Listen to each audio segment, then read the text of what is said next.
Welcome to Kickin It Local, the podcast all about the football community in South Australia. I am your host, Johnny Keko, and this podcast is really showcasing everyone that's involved in the football community here in South Australia.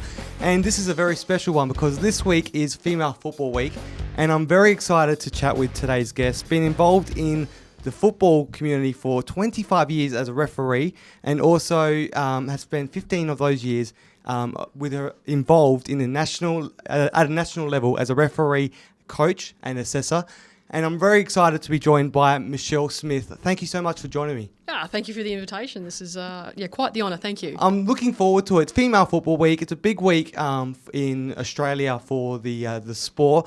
And yourself, you're currently the Senior Referee Development Consultant and also the Chair of the Referee Coaching Advisory Group for Football South Australia. That was a mouthful, but it is, right. How do you tell people when they ask you what's your role at Football South Australia? I'm the head of the referees. That's an easy way to put it. That's putting it simple. Maybe I should have gone with that. Here's Michelle, the head of the referees. There we go. That would have saved me about 30 seconds. Yeah. But now, looking forward to chatting to you. I really want to chat about how you got into refereeing, because there's a lot of unique stories of how people get into officiating. And for you, I know it's a very unique story as well. And later on in the podcast, I really want to chat about the Leave a Legacy. Yep. Because there's a legacy plan put in place by Football South Australia to take advantage of what's going on in 2023 with the FIFA World Cup, the Women's World Cup, here on our own home soil. So there's a great plan in place. So I want to chat to you about that and what it means to the female game and also refereeing as well. Yeah, very exciting.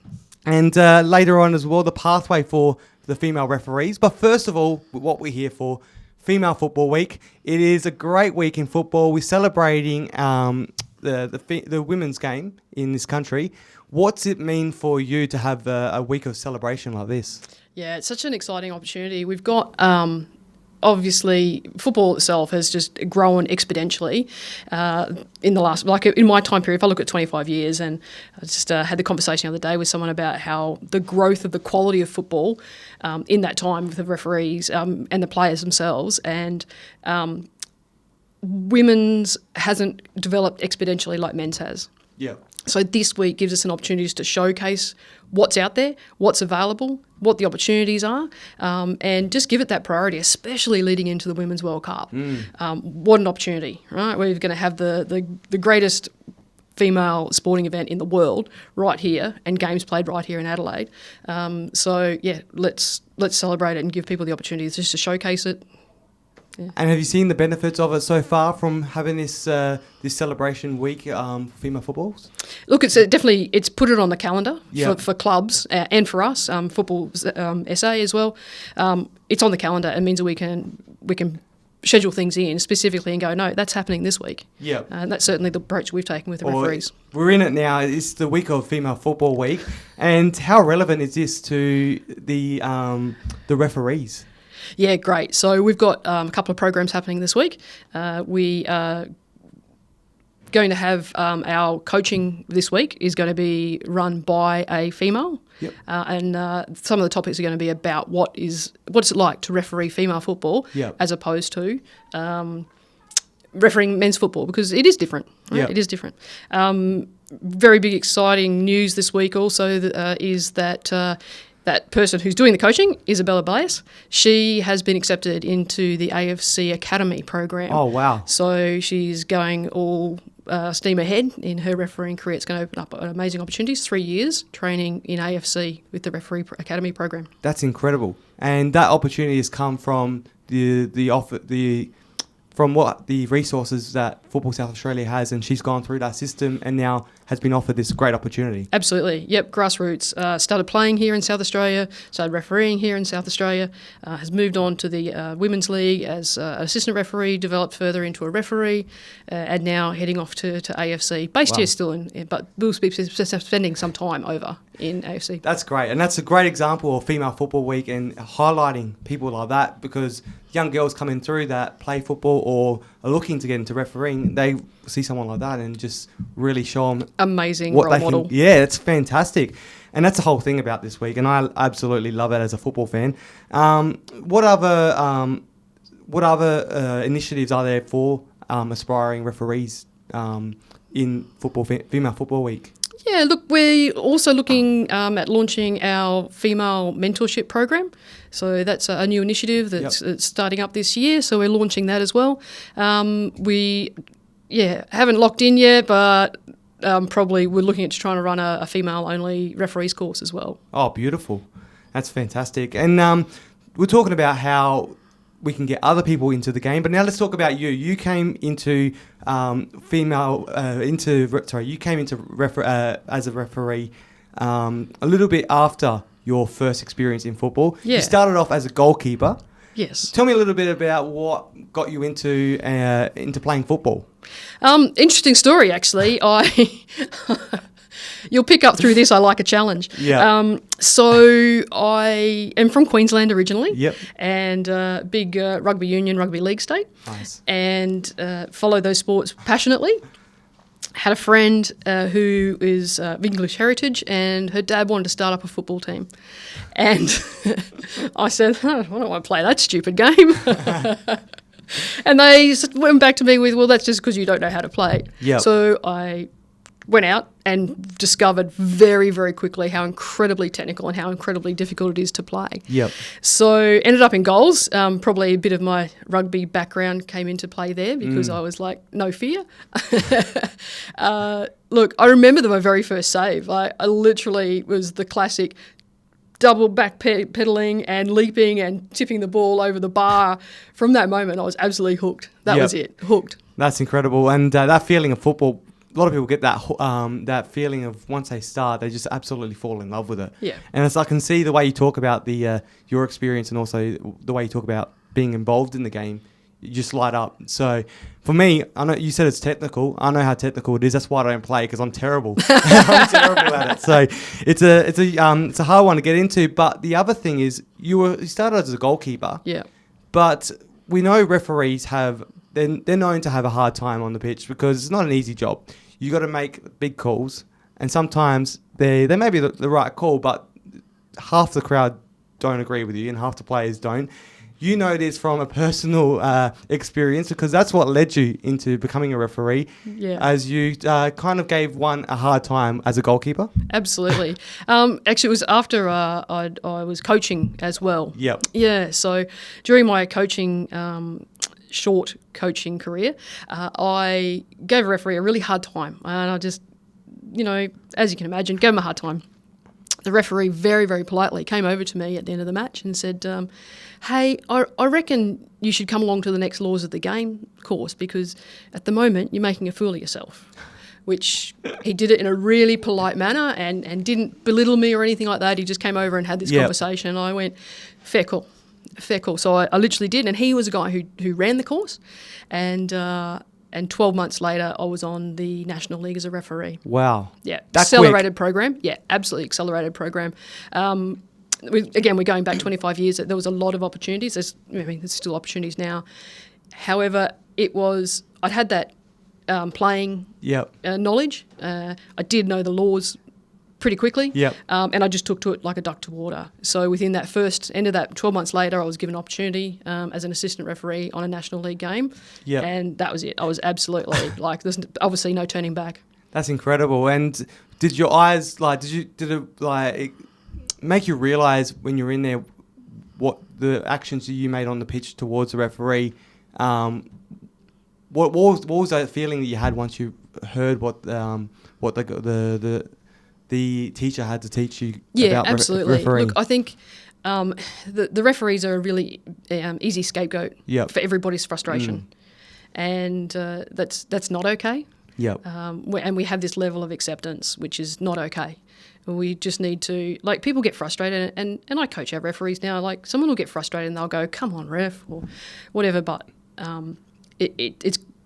we tolerate way too much of it, and we need to not tolerate it. We need to have this line that we don't cross over, and that we're respecting our referees. You look at pretty much any other code, and the penalties on the attitude. Let's not even talk about penalties. Let's talk about the attitude towards referees and towards officials.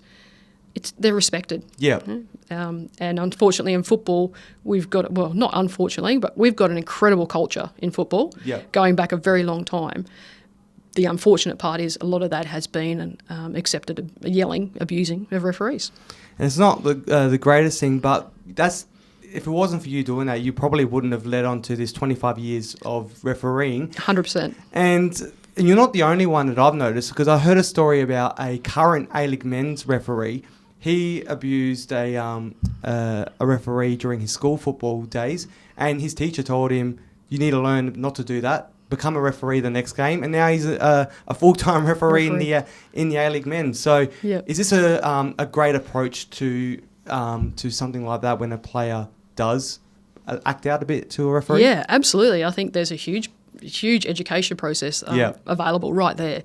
And I mean, I guess that sort of made me then think about not only exactly like myself and the A-League men's official, we were in this situation where, we probably weren't going to make it as a player to any high level, but you look at the option that we've had and the world that's opened up to us now. So how many other players out there are in the same situation that might have a pathway as a referee, as opposed to playing? Is there any other ways do you reckon if you get the training to the players before they even do that, would that even open their eyes up to? Absolutely. Yeah, another great way of doing it? Yeah. And enough talking about you abusing referees or anything like that. So we're not here for that. We want to talk about your career as well, because you had a massive career in football. I'm going through the list. The amount of different things you've done. You're on the FIFA list as a referee. You had the 2004 Youth World Cup. You were official National Leagues, National Youth League.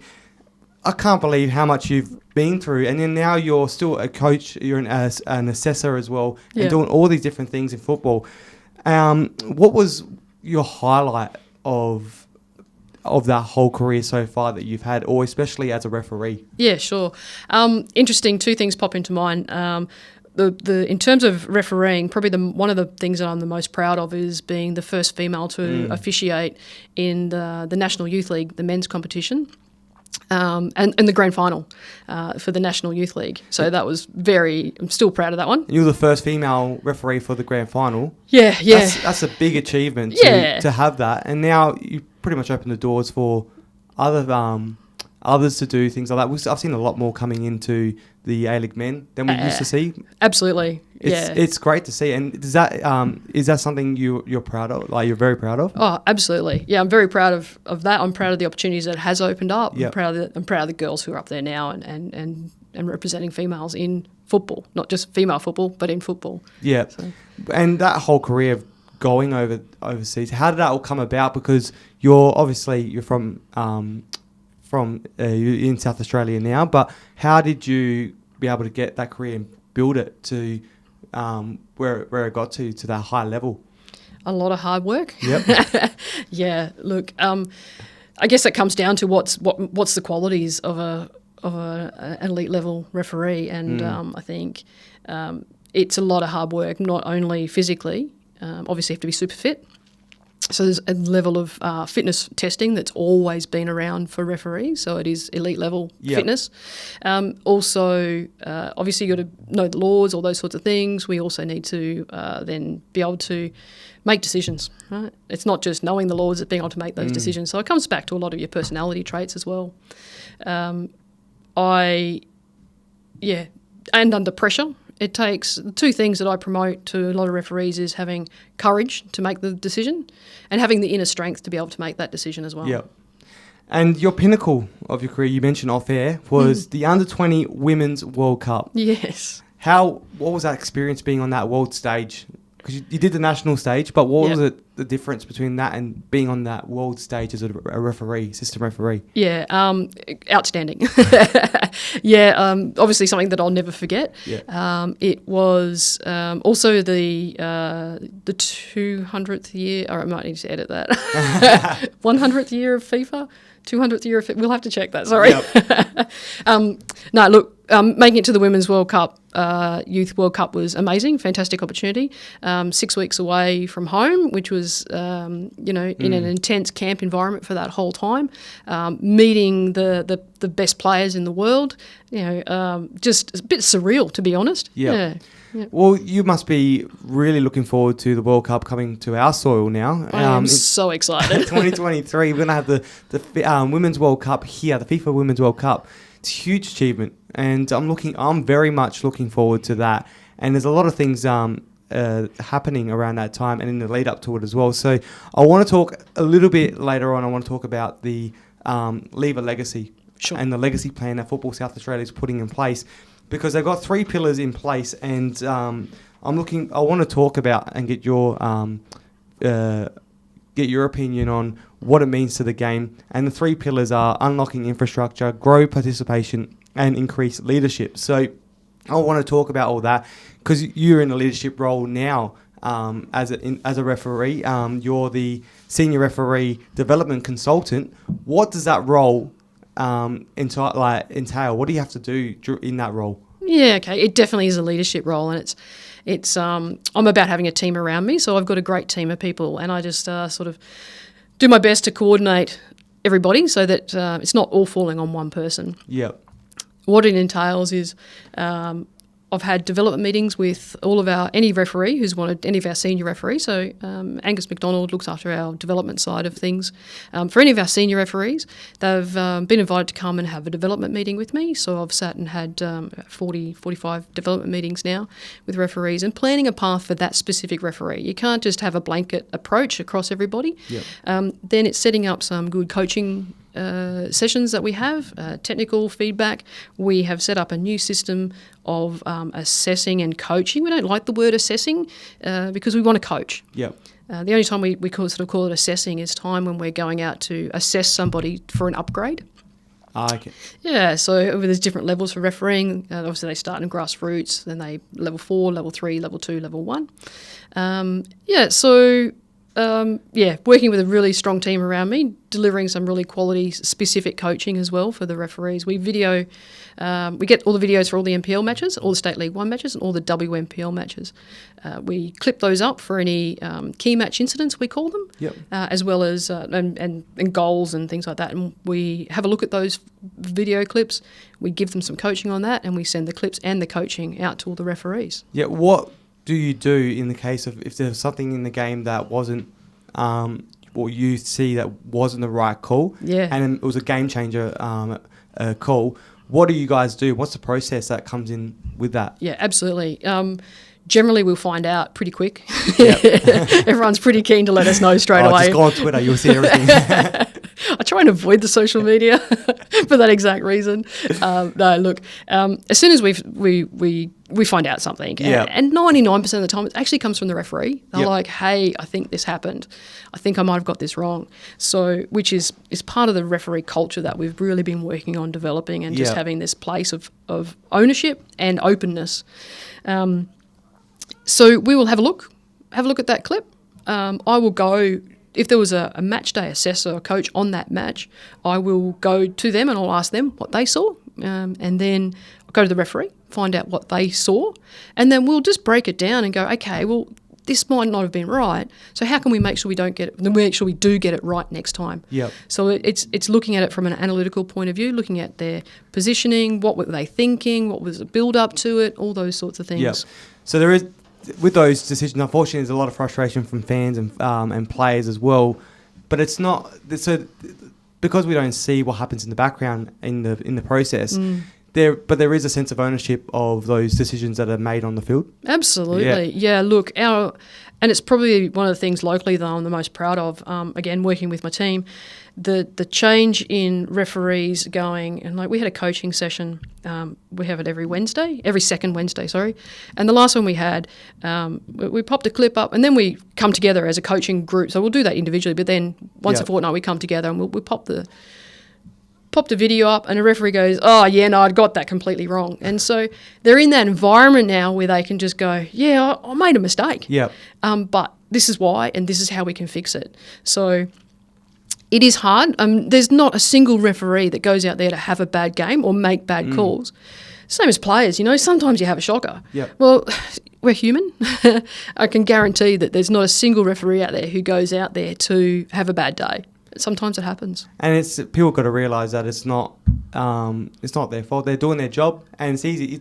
We haven't got VAR, and even with VAR, we see we see decisions being made incorrectly a lot of the time. That's exactly right. Yeah, it's humans, and also with players as well. So it's great to see there's a process in the background that you guys have, and it's good to know that if something happens on the pitch, it's always being fixed for the future, and hopefully in the future the game's going to be even better for it. 100%. That is you've absolutely nailed it. It's about making the game better overall. Yeah. Improving our referees and improving the quality of the match. Yeah. We all want to go to a match and watch it and enjoy the football.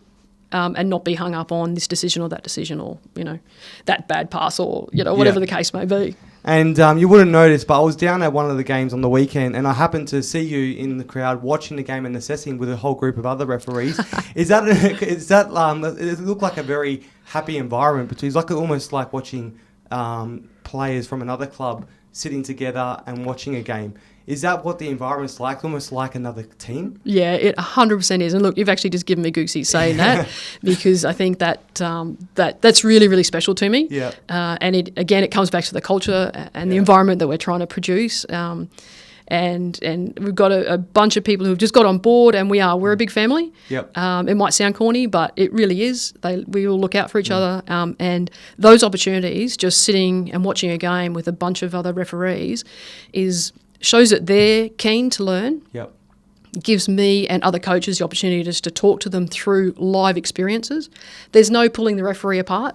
It's done in a supportive way, and it's how can you improve or how can they improve? Let's think about this, and that's what I'm seeing. I'm seeing more and more of our younger referees just so hungry to learn and to become better. Well, I'm glad I saw that before this chat because it really opened my eyes to what it's like, because before I never really thought about what it would be like in the background for referees, but it kind of looked like it's just a club with the players that are not playing on that game day watching from the stands. So, and it was a really cool vibe that I got from it. So, but with your, which is obviously shows how great it is from you and also the team that is part of the committee of the referees.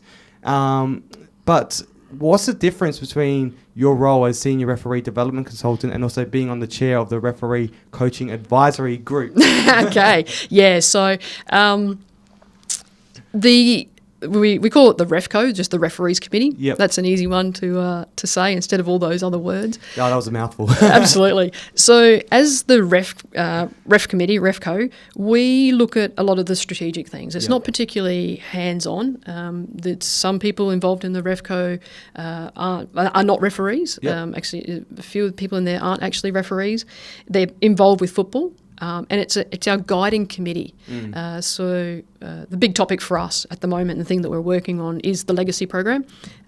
So we'll talk a bit more about that a little bit later on. But yeah, so we're looking at that. We look at we've got different portfolios. So we've got like a futsal portfolio. We've got junior football portfolio. We've got clubs. We've got female football, obviously. So head of that. We make a lot of the final decisions in that group.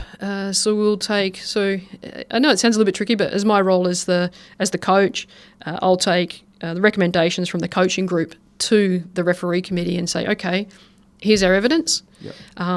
Here's all our information.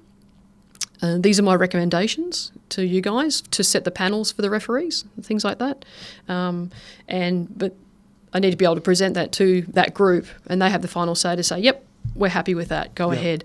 Other things, little things like, training exemptions.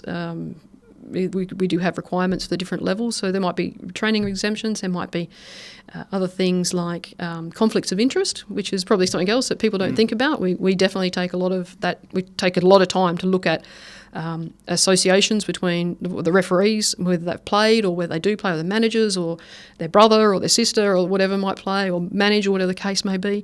So we take all those sorts of things into consideration. So it's more of a strategic group. Yeah. It's a lot of work, seems like it goes into it.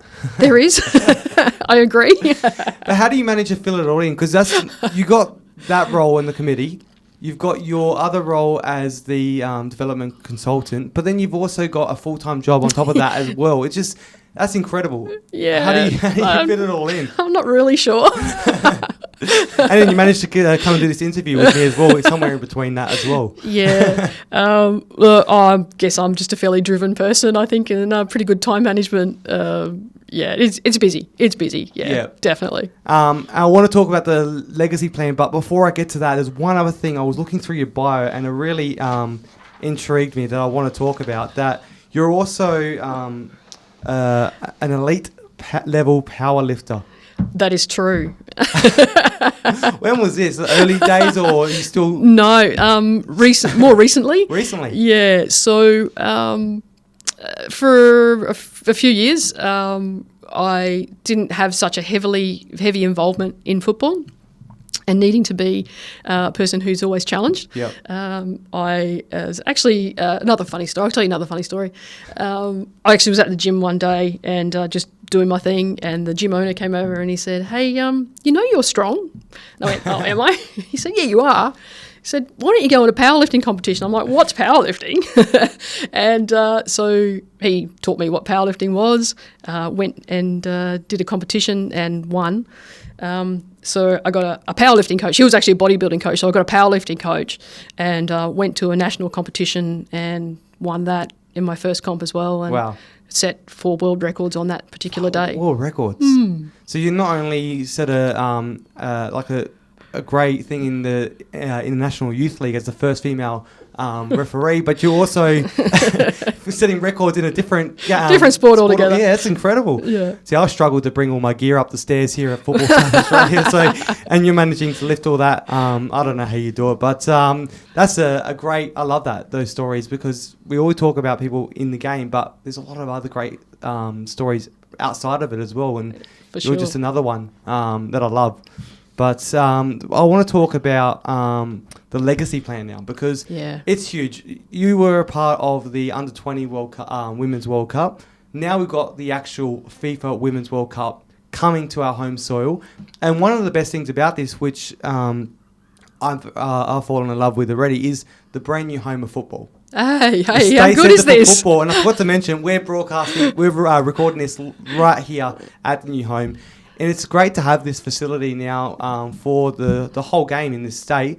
What's it mean to you to have something like this and a new home for Football South Australia as well? It's so exciting. I've spent a lot of time here in the last 2 weeks since it's open, and it's an absolute pleasure being here. Like, the facilities are obviously second to none in South Australia, and it's very exciting. Like that, the grass pitch out there is immaculate, and are going to provide an amazing place for one of the whichever teams do come to train before they have their match day. They couldn't want for any better facility. Well, we had Perth Glory already trained here. We had Young Matildas. Young Matildas are out here, which is fantastic. I came and watched the Perth Glory, the training, and then fell in love with it. And then I came and commentated the game, and then I came the next day just to watch the game because I just wanted to come. Yeah. And then I organised this interview so I can come back. But it's great. It's already one thing that we've gotten from this. But Football South Australia has created a legacy plan, and there's 3 pillars: unlocking infrastructure, which is probably this is one of them already. Yep. Grow participation and increase leadership. Those 3 pillars. What does it mean to the referees, especially because you're part of that group of the football community? Yeah, sure. So unlocking infrastructure is really important. As most people know, change rooms around South Australia, there's not usually, but often, they can be just a dark little dingy cupboard, really. And you've got, most of the time, it's unusual to have any more than 1 female on a match unless it's specifically organised, particularly for a female match or things like that. So, our female referees are in a very small space with a bunch of guys who are taking their shirts off, doing their thing. In some ways, that's nice that they're just part of the team and they're not singled out. Yeah. But it's also not really that appropriate. Yeah. So my referees are very conscious of that, and they are respectful. But we need that extra facility. It's difficult to ask all the guys to leave while the lady's having a shower, et cetera, all those sorts of things. So unlocking for infrastructure, massive, for inclusion for females, both referees and players. It needs to happen. Yeah. So we've got a safe base. And that's across all local grounds and stuff like that eventually at one point? Yeah, that'd be amazing, right? Yeah, Absolutely amazing. That would be, sorry. I was just going to say, if you just had 2 change rooms available, so that you're not ducking off to a toilet to get changed or whatever the case may be. And I know that we're looking at using schools as well as part of that unlocking infrastructure, and that too is just such a great idea and such a great opportunity to get those extra facilities. Now, the second pillar in this legacy plan is growing participation. This must be a huge one for you as the head of referees. What does it mean to have that and that part of the pillar? Yeah, sure. So our target is to have 100 female referees by 2025. To put that into perspective, at the moment we've got 45 registered referees, so it's a big increase for us. 45 female referees, that's only 13% of our referees. Jeez. Yeah. If we just show you the growth that we've already had this year, at the end of last year we only had 8% female referees. So with less than 6 months, it's grown 5%. Absolutely, yeah. That's pretty big. And to get to that 100 referees, have you got any ideas of how to grow that? We definitely have. So we are putting together, and we're going to run a female mentor program. Okay? So specifically some coaching and some mentoring for females, predominantly by females, wherever we can. Not exclusively, but predominantly. Well, we've already run one female-only referee course, which is where a large number of these, we had 21 people registered, 16 attended, so that's our biggest increase this year. Yep.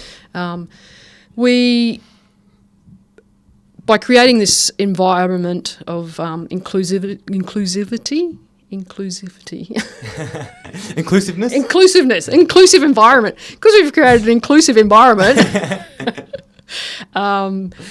That's the first big thing, is creating this culture where everybody's welcome and we're not here to knock each other down. That's the first very big thing amongst the referees, is creating that. And we're well on the way. We've got this great environment now, as you referred to earlier, that you've seen.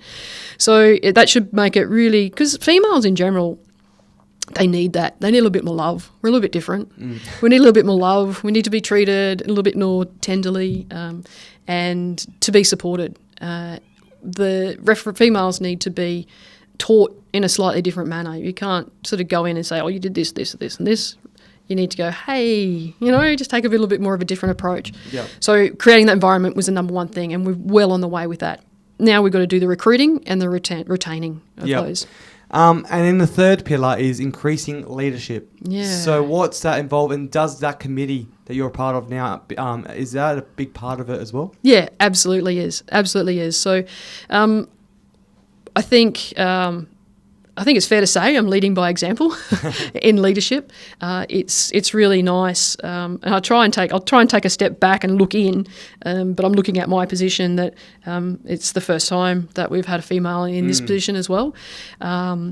It's hard. Again, if you've got a really small base to start with of numbers, and as they dwindle, who carries on? So that leadership is definitely going to, those people who are coming through now, I want to mentor them and have them come through and stay in the game as leaders. That's it sounds like a really good, a great plan, and it's good that FSA have put this together, taken the initiative to take advantage of one of the biggest tournaments in the world being on our Absolutely. doorstep. Yeah, if we don't do it now, when are we going to do it, right? No, it is. It's fantastic. And that initiative, if you want to learn more about it, there you can go to leavalegacy.com.au, and it's got everything on there about the legacy plan for the Football South Australia's FIFA Women's World Cup legacy plan. So go there and check it all out, because it is incredible to see the plan, the well thought out plan that's in there on the website about all the different pillars. And I'm looking forward to it. I cannot wait for the World Cup. And out there, we could be watching any country. That's it. Training out there. It's going to be good. It's going to be so exciting, right? And the buzz around the room, and also for the referees, because there might be some great opportunities for a couple of them to be a part of the Australian contingent of the referees. So what's the buzz like for them having something like that on home soil? 100%. So the preparation for referees into a World Cup starts well before. It starts like the 4 years before. Yeah. So we have World Cup candidates and they go to training around the world and they sort of do intensive training. So that process is already taking place. So we will have some Australian referees refereeing on a home soil World Cup, which is really exciting. Locally, just the ability to have access and interaction, one with referees, but also the teams. Who knows? With these guys, some of our local people might get a chance to referee a practice match. We don't know. We're hopeful that these sorts of things are going to be a possibility. Anything can happen, and that's what's so good about having this on home soil. Absolutely. So looking forward to it. Cannot wait. So leavalegacy.com.au is a place to find out as much as you can about this legacy plan from Football South Australia. I can't wait, and I can see you cannot wait. I cannot wait either. It is great. And just to finish it off, Female Football Week, we're in it at the moment. What would you recommend to anyone listening now that has a girl or someone in their life that wants to play football or be a referee? Yeah. What would you say to them to encourage them to get out and do it? Just do it. Yeah. No, get out there. Give it a try. You don't know until you do try. If anyone wants to reach out about refereeing, I'm sure you'll be able to supply some contact details through FSA, the referee department. Look, it's such an amazing thing. And when I think about refereeing in particular, I mean, we know that sport is so good for our development. But we look at refereeing, it's a fantastic on your resume as a leadership skills, decision making, that courage, interaction, working under pressure, all of those things. It really, not only do you get a bit of pocket money for doing it, it develops you as a person. Yeah, it 100% gives you a head start in life as you're heading off into adulthood, I guess, and it continues to develop. The longer you're out there, the more you develop. Interpersonal relationships, conflict management at times we don't particularly want to be experiencing, but it's all those things. It's 100%. That's fantastic. Or you can do what you do and go out and be a powerlifter as well on the you side. Could. Yeah. You never know, but if you don't give it a shot, you don't know. But that's a great. I love the way you put that. And I haven't told you about this, but at the end of every podcast I do for Kickin' It Local, I do Kickin' It questions. Okay. So I've got a couple of on-the-spot questions for you. They're not hard at all. So, but it's just basically, the first one is, who would you kick it with on a football park? Or who would you... Actually, it's a little bit different for you because you're a referee, but who would you love to be on the football park with? I'm probably lucky enough to have been on the football park with the referees that I've wanted to be. That's pretty cool to be able to say that. Who were some of those referees? What I was going to say, though, is I would actually love to go out on a football field with Sam Kerr. Nice. Well, you could have that opportunity. I might. You never know. No, I just think she's obviously an incredible player. Never had the opportunity to referee her, but would love to go out there and have a conversation with her on a football field and have a kick around with her. Yeah, that's fantastic. And you could be around the corner with the 2023 World Cup on our doorstep. So could be. We never know, but I hope that happens for you because that'd be an amazing achievement, and that can go on the long list of everything else you've experienced. And the last one, on a Saturday night, if you want to sit back and watch some football, who would you love to kick it with on a Saturday night? Watching football. Anyone in the world, anyone to hang with. Oh, to hang out with watching the football. I'm going to be really corny here and actually say it's actually my partner. Oh, really? Yeah, 100%. They are my football buddy and friend, and there's no one else I would actually want to sit down and watch a game of football with. Oh, nice. Yeah. I love that. Corny. Right? Nah, that's perfect. And, I like that because watching football is one of the best things in life, especially when you're involved in it as well. And just sitting back, watching it, and then you're choosing your partner to do that with. Absolutely. Nice. And hopefully Sam Kerr as well. Well, it could be wonderful if the three of us could sit down together. I'd That'd be fantastic. Oh, thank you so much for joining me, Michelle. I've really enjoyed talking to you about your career, your being the first female referee in the National Youth League Grand Final, Under-20s World Cup. Oh, it's incredible list, and I'm looking forward to the World Cup coming on our shores and seeing the referees grow in our state. Yeah, me too. Very excited by that. And Female Football Week, thank you so much for joining me for this special week in South Australia and also the country, and all the best with the future of refereeing. Thank you. Everyone out there listening, get out there, participate in this week's activities. Absolutely, and make sure you head on to Football South Australia's social media and also their website to find out how to get involved in officiating, and also leavealegacy.com.au. That was Michelle Smith, the Senior Referee Development Consultant and the Chair of the Referee Coaching Advisory Group, or the RefCo as she calls it, on Kickin Local.